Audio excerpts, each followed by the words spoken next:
Welcome to our videos on advanced features of Google AdWords. In this video, we'll look at a Google feature to prevent a single visitor from seeing multiple test pages.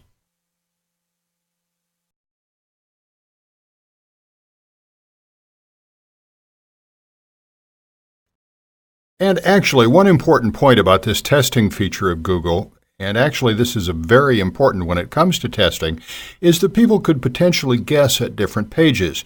If you call the pages test.html, test2.html, and so on, it's obvious to anyone who's interested that there are multiple versions of the page. And really, you want to avoid having one visitor click on different versions of the page, because obviously that completely messes up your statistics. Because if one visitor visits multiple versions of the page you're testing, it skews the statistics. It starts hurting how statistically correct they are. Google actually covers that very well. For example, here, if I were to change test2.html to test1 and press enter, pay attention to what happens to the address here. And actually, you can pay attention to what happens here as well. I'm taken straight back to test2. Even though I tried to go to test1, Google checked if I'd been tested upon before, and I have been tested upon before, so then it checks which page I was displayed, and I was displayed test2. So what it does, instead of showing me the page I wanted to see, it takes me back to test2, the original page I've seen. That's a very important and very powerful feature because it stops a single visitor from visiting multiple versions, and it starts making the results you get a lot more accurate, specifically because each visitor sees only one version of each page. Obviously, if one visitor kept coming back and they kept seeing a different version of the page, that's going to be confusing for them, and it's going to hurt the accuracy of the results. So that's a very powerful feature. But let's just do a test. It would be interesting to see just how Google does this.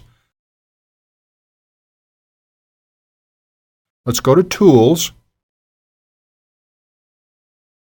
Clear Private Data, and what that does is it clears the web's browser history.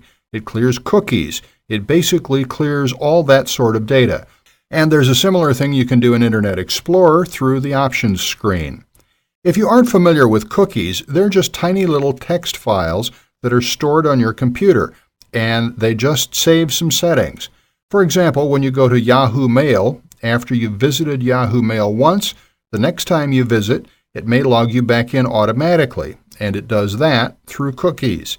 The first time you visited, it planted a little cookie on your computer so that the next time you visit, it checks the cookie, the little text file on your computer, it sees who you are, and then logs you into your mail account. Cookies can be very helpful that way. They help websites remember you from day to day in effectively the only way they can. Obviously, if you close down your browser, a website can't remember you. But with cookies, it allows websites to actually remember certain things about you. So they store certain things on your computer. So this functionality may be done using cookies. So I've just cleared cookies to let me test this. So now if I change test2 for test1 and press enter, yes, I go to test1.html. Interestingly, this functionality is applied using cookies.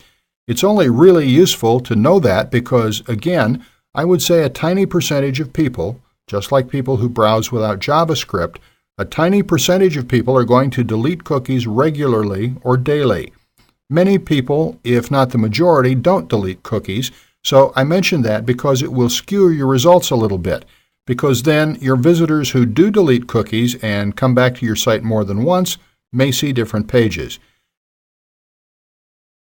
But really, the majority aren't going to see different pages, so it isn't a huge issue to really get hung up on.